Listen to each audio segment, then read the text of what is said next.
Cam Newton does it all, including leading his Panthers to their first 6-0 start in franchise history. His 28th career game with both a pass TD and a rush TD.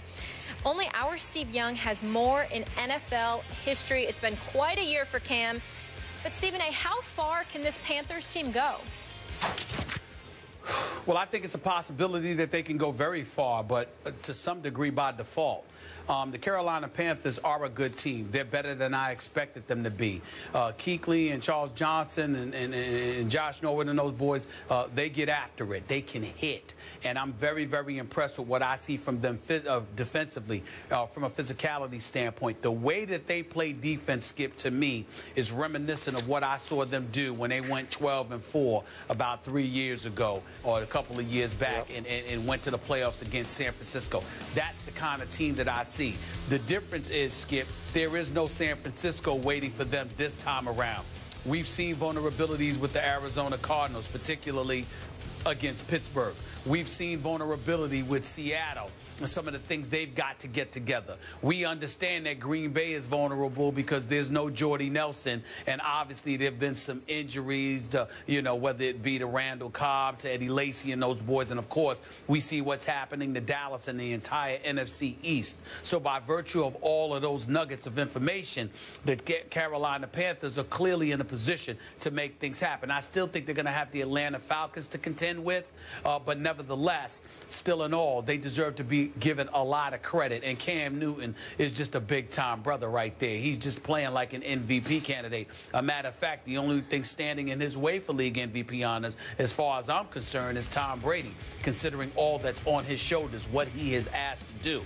But the other thing I'd like to point out, Skip, is this. Let's not get too excited based off of what we saw last night because of who they were playing. This Philadelphia Eagles offense is problematic. Okay, they didn't score again, score a touchdown again in the first half. It's the fourth time this season that has happened. Drop passes again by Jordan Matthews, your #1 receiver, your Vanderbilt guy, who I like a lot and who you like. He dropped passes again last night. The Eagles had 7 drops overall. He dropped a couple. Miles Austin dropped one near the end of the game. You're just looking at them right now. You're saying, what the hell is going on? Sam Bradford's got 10 interceptions on the year. Skip, I've counted at least 3 or 4 that literally hit his receivers in their hands, and it went right through them for an interception. That's a problem. Then you got Chip Kelly and some of his play calling. You got a 3rd and 9 situation, 4th quarter. What does Chip Kelly decide to do on a 3rd and 9? He sits there and calls a screen play for Josh Huff, who gets snagged for a 1-yard loss. They were in man-to-man coverage. Guys missing their blocks. What does Chip Kelly say? The play was right. I called the right play. We just didn't execute properly. Well, Chip Kelly, could it possibly be because you don't have the personnel on the offensive side of the ball to execute things properly because of the bevy of changes that you made? You're devoid of those guys to make things happen. Would this have happened if LaShawn McCoy was still on your team? Would this have happened if Jeremy Maclin was still on your squad? Those are the kind of questions that need to be asked. Right now, the problem is not with the Eagles' defense. They, for the most part, are doing their jobs. It's this Eagles offense that has been the Achilles heel for the Philadelphia Eagles, and that falls right at the steps of Chip Kelly, who's supposed to be the golden boy genius, not just in terms of his play calling and his offensive scheme, but him knowing the personnel that he needs to execute that offensive scheme. And that does not appear to be the case right now, and that's why, to me, Carolina won last night's game. So the jury's still out on what they can do, but at the same time, they are 6-0. They deserve a lot of credit, but the Eagles deserve a lot of blame as well. Your second point is my first point. I can't yet get too excited about the Carolina Panthers because last night it was the Philadelphia Eagles. They're now 3-4, and to me that game boiled down to the home team had Cam Newton and the visiting team had Sam Bradford. Sam Bradford was bad again last night in little big ways. Stephen A., he's not a great fit for the Chip Kelly offense. I agree with you. I agree. He's had a lot of bad luck interceptions. He now leads the NFL, for what it's worth, in total turnovers. But last night, I'll just boil this game down to my favorite stat, QBR, scale of 0 to 100. Cam's QBR was only 28 on a scale of 100. Not great.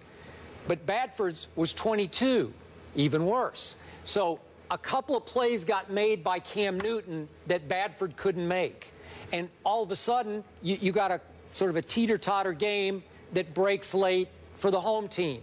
And the home team hasn't really beaten anybody yet except for that one pull-it-out of your backsides win up at Seattle. That was impressive to me.